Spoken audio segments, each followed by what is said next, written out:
నమస్తే అందరికి. ఈరోజు మనం భగవద్గీతలో 5వ అధ్యాయం యొక్క 23వ శ్లోకం గురించి తెలుసుకుందాం.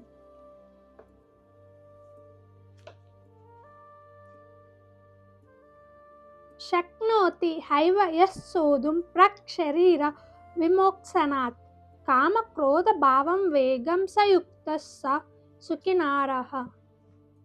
ముందు శ్లోకాల్లో దేహానుభావం ఉండొద్దు, దేహం మీద మోహం ఉండొద్దు అని చెప్తూ వస్తున్నాం.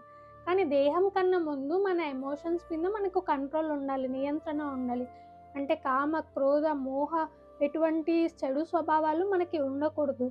అదేవిధంగా ఇటువంటి కోరికల మీద కూడా ఆశ ఉండొద్దు. అలా అన్నిటి మీద నియంత్రణ ఉండాలి, అన్నిటినీ వదులుకోవాలి. అప్పుడు దేహానుభావం వదులుకోవడం సులువు అవుతుంది. అప్పుడు భక్తి మార్గంలో ముందుకు అడుగు వేస్తాం. కనుక మన ఎమోషన్స్ని కూడా మనం కంట్రోల్గా పెట్టుకోవాలి. అది కోపమైన, ఆనందమైన, సంతోషమైన అన్నీ మన కంట్రోల్లోనే ఉండాలి అనేదే భావం. హరే కృష్ణ.